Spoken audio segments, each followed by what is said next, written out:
La nueva sociedad que surgió de la fusión del encuentro de dos mundos vivió entre supersticiones, sobre ignorancia y supercherías los años inmediatos a la conquista, y con el tiempo fue creando un sinnúmero de historias, unas ciertas y otras fantásticas, que tomaron forma en las leyendas que encontraban eco en las tertulias novohispanas.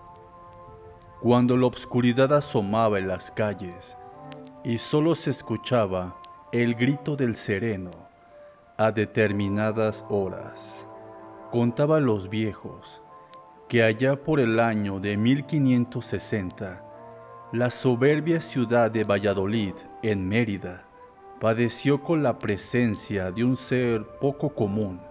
Se trataba de un duende que de la nada se presentó para asolar y aterrorizar a varias poblaciones cercanas. Travieso y juguetón, el duendecillo gustaba de parlotear, de reír y sobre todo burlarse de las desgracias ajenas. Entonces se recomendó a todos los pobladores simplemente no seguirle el juego, y al parecer al pequeño ser del inframundo no le gustó.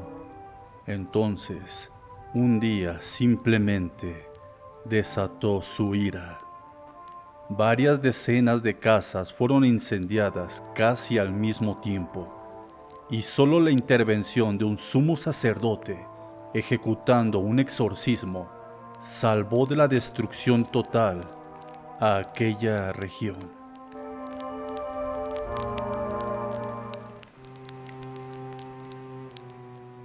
Otra de las historias fantásticas que se contaban por aquellos años era sobre los hechiceros, que ellos se cosían aparte. Los temibles nahuales eran los mismísimos brujos que buscaban realizar sus fines. Adoptaban la figura de algún animal, generalmente de un caimán o un coyote.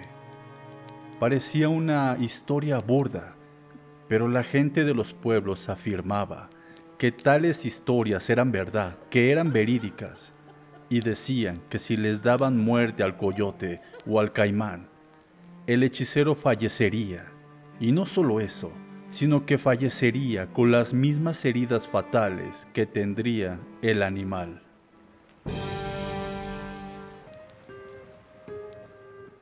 Otra de las leyendas novohispanas de ese entonces era de aparecidos. Una de las más conocidas era la de el hacha nocturna. Se sabía de su existencia porque antes de presentarse a los mortales, se podían escuchar golpes similares a los que producía un hacha al pegar contra la madera. Se decía que si algún hombre animoso y esforzado no escapaba y buscaba el origen de esos sonidos, después de un tiempo podría llegar a ver a un hombre sin cabeza, cortado del pescuezo como un tronco, y con el pecho completamente abierto y dividido en dos partes como si fueran unas puertas que se abrían y cerraban, y por donde la abertura del pecho se podía ver claramente su corazón.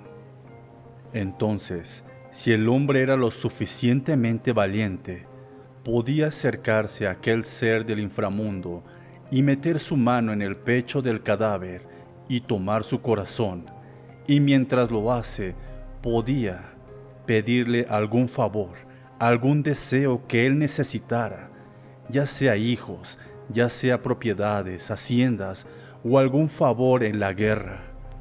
Pero si en cambio aquel hombre que se encontraba con aquel ser era un cobarde y escapaba, todas las desgracias del mundo caerían sobre su propia alma, y no solamente la de él, sino sobre toda su descendencia.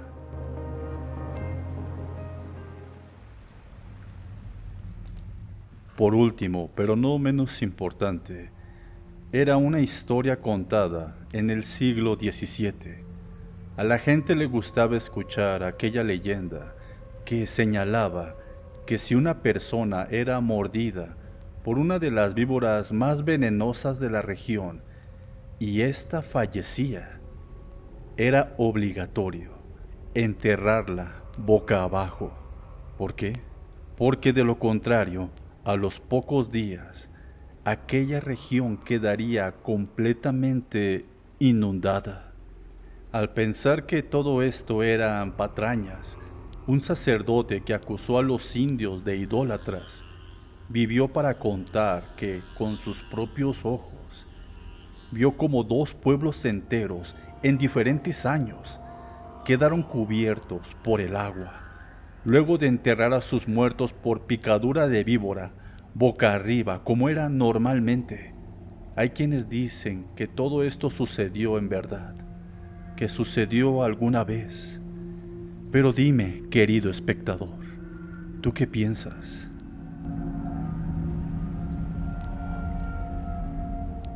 Espero que te haya gustado esta edición con leyendas poco comunes de México. No olvides suscribirte y darle like.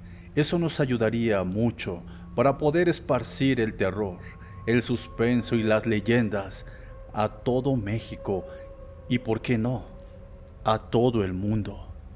Les habla el narrador de medianoche y esto fue Acechadores Nocturnos.